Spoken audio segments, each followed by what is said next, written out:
दिल्ली क्या है? National capital है, नेशनल कैपिटल है, ये सबको पता है। अब नेशनल कैपिटल होने की वजह से हर आदमी का एक सपना रहता है मेरा दिल्ली में एक घर हो जाए। दिल्ली में क्या हो जाए? घर हो। हालांकि फ्लैट बड़ी सस्ते मिलते हैं दिल्ली में। तो यहाँ दिल्ली में इतना ज्यादा क्राउड हो गया, इतना क्राउड हो गया कि दिल्ली का जो डेवलपमेंट अथॉरिटी है, दिल्ली डेवलपमेंट अथॉरिटी DDA, ये परेशान हो गया।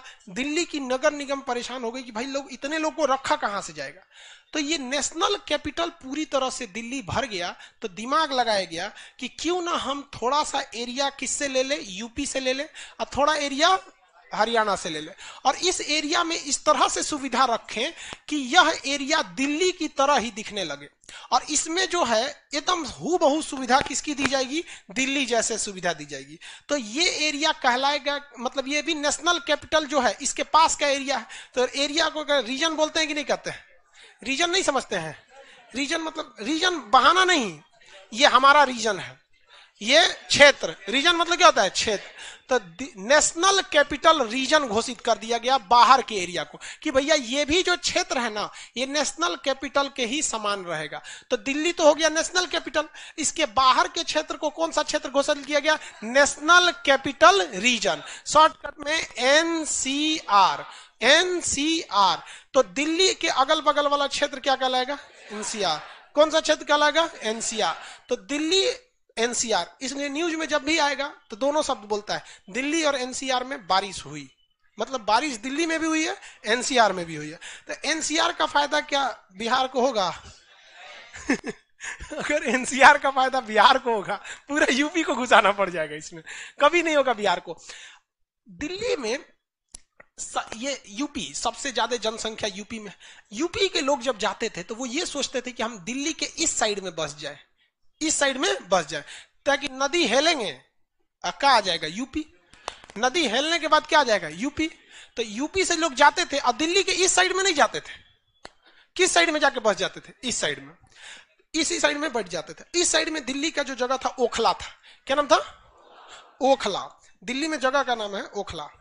तो दिल्ली का वह एरिया जो यूपी से सटा उसका नाम क्या है? ओखला। तब क्या किया गया, यूपी के लोग दिल्ली डायरेक्ट ना घुस जाए, इसलिए यमुना के इसी पार में, यमुना नदी के इसी पार में एक शहर बसा दिया गया जिसका नाम है न्यू ओखला। कहा गया यहां आके बस जाइए न्यू ओखला में। तो लोगों ने कहा कि हमारा लोल समझा है। क्या समझा है? लोल समझा। तू हमको बोल देगा कि ये ओखला है, ये न्यू ओखला, इधर आके बस जाओ। तो इसको लालच दिया गया। तो न्यू ओखला में ना इंडस्ट्रियल भर दिया गया, इंडस्ट्रियल एरिया को बना दिया गया। यहां 2-4 को फैक्ट्री डाल दिया गया न्यू ओखला में, ताकि लोग यहां आए। तब भी लोग नहीं आ रहे थे, लोग जाके किस में बस जा रहे थे? ओखला में, और ड्यूटी करके इधर आ जाते थे।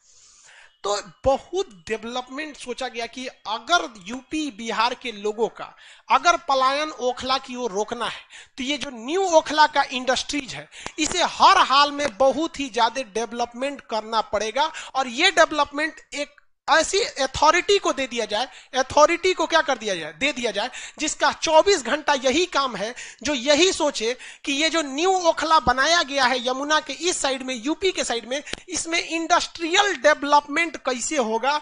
जी जान लगा दो, इतना ना फैक्ट्री खोल दो कि लोग मजबूर हो जाए, कहें कि ना दिल्ली नहीं जाएंगे, यही ठीक है। और सड़क की कनेक्टिविटी इतनी बेहतरीन दे दो कि लोगों को लगे कि यार यहां से दिल्ली तो 10 मिनट का रास्ता है।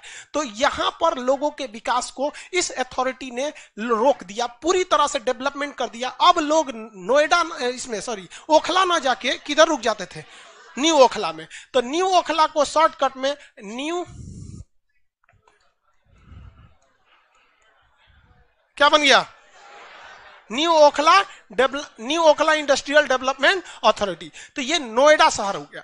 अभी यूपी के ज्यादातर लोग कहां रहना चाहते हैं? नोएडा में। कहां रहना चाहते हैं? नोएडा में। तो इस तरह से ये नोएडा हो गया। नोएडा किस में आ जाता है? NCR में। उसी तरह से यहां पे डेवलपमेंट करने के लिए हरियाणा में किसको आगे बढ़ा दिया? DLF कंपनी को दिया गया। उसने इतनी बिल्डिंगें बना दी, इतनी बिल्डिंगें बना दी। आप DLF का जाके देखेंगे, इतनी बिल्डिंग है वहां पर हरियाणा इसमें गुड़गांव में, जिसका कोई हद नहीं। अब लोगों को घर खरीदना है कितना में? 20 लाख, 30 लाख, 40 लाख में वेल फर्निश्ड वो घर देने को तैयार हो जाते हैं सब। मतलब आपको पता है पटना से सस्ता जगह आपको दिल्ली नोएडा में मिल जाएगा। पटना से सस्ता, और हर सुविधा। आप जिस अपार्टमेंट में रहेंगे उस अपार्टमेंट का अपना जिम है, अपना सिक्योरिटी गार्ड है, 20-20 तो सिक्योरिटी गार्ड रहते हैं, सब फायर से लेके हर चीज अवेलेबल है, कोई टेंशन नहीं है, ना कोई झमेला है, सड़कें एक नंबर है, आराम से आ सकते हैं। तो इधर से डीएफसी को आगे लगा के गुड़गांव में रोक दिया गया, और इधर से नोएडा को बना के यहां रोक दिया गया। अब दिल्ली में थोड़ा बहुत क्या हो गया, विकास, मतलब जो भीड़ आती थी थोड़ा सा रुक गई, लेकिन धीरे धीरे ससुरा नोएडा भी भर गया।